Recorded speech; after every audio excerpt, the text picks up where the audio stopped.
మీరు న్యాచురల్గా కన్సీవ్ అవ్వాలనుకుంటున్నారా? మీ హస్బెండ్కి స్పర్మ్ కౌంట్ పెంచాలనుకుంటున్నారా? కానీ ఏ డైట్ ఫాలో అవ్వాలో అర్థం కావట్లేదా? అయితే ఈ వీడియో స్కిప్ చేయకుండా లాస్ట్ వరకు చూడండి. నేను మీ doctor Lavanya, consultant gynaecologist, obstetrician.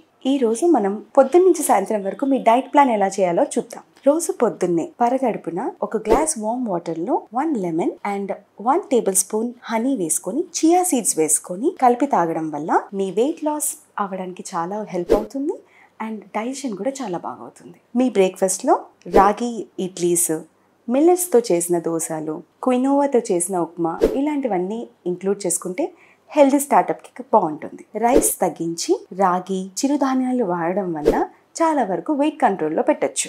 Lunch చేసే 2 hours ముందు ఈ 5 సీడ్స్ మీరు ఇంక్లూడ్ చేసుకుంటే రోజంతా చాలా యాక్టివ్గా ఉంటారు. బాదాం గింజలు, అవిసె గింజలు, వాల్నట్స్, పంకిన్ సీడ్స్ అంటే గుమ్మడికాయ గింజలు, వాటర్ మెలన్ గింజలు ఇవన్నీ ఒక పోర్షన్లో చేసుకుని లడ్డూస్ లాగైనా తినచ్చు, లేకపోతే సీడ్స్ లాగైనా తీసుకోవచ్చు. ఇవి తీసుకోవడం వల్ల జింక్, విటమిన్ ఈ, సెలీనియం, కోక్యూటెన్ ఈ గింజల్లో చాలా అధికంగా ఉంటుంది. దానివల్ల స్పర్మ్ క్వాలిటీ పెరుగుతుంది, స్పర్మ్ తొందరగా వెళ్ళే శక్తినిస్తుంది, sperm and ovum DNA synthesis కి హెల్ప్ చేస్తుంది. లంచ్ లో ఒక బాయిల్డ్ ఎగ్, క్వినోవా లేకపోతే బ్రౌన్ రైస్ ఇవి ఏం చేస్తాయంటే మన బ్లడ్ షుగర్ లెవెల్స్ అన్ని రెగ్యులేట్ చేస్తాయి. ప్రతిరోజు మీ డైట్లో పాలకూర, తోటకూరతో చేసిన పప్పు కానీ కూరలు కానీ తినడం వల్ల ఫోలేట్ అధికంగా లభిస్తుంది. Fresh vegetable curries, salmon fish, tuna fish, whole గ్రెయిన్స్లో కోక్యూటెన్ అండ్ సెలీనియం అధికంగా ఉంటుంది. దీనివల్ల స్పర్మ్ క్వాలిటీ బాగుంటుంది. డైలీ మీ స్నాక్స్ను నానబెట్టి మొలకెత్తిచ్చిన శనగలు,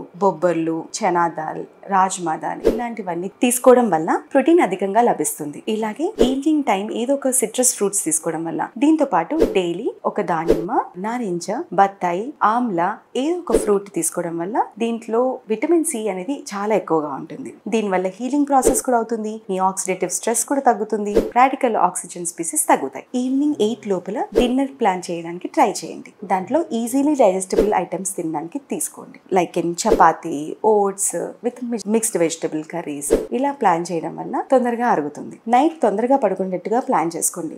దాని ముందు 1 hour మీ సెల్ ఫోన్స్, టీవీస్ ఇవన్నీ స్విచ్ ఆఫ్ చేయడం వల్ల మీకు నిద్ర చక్కగా పడుతుంది. మెలటోనిన్ హార్మోన్ చాలా బాగా పనిచేస్తుంది. స్ట్రెస్ ఎంత ఎక్కువగా ఉంటుందో ఇన్ఫర్టిలిటీ అంతే ఎక్కువగా ఉంటుంది.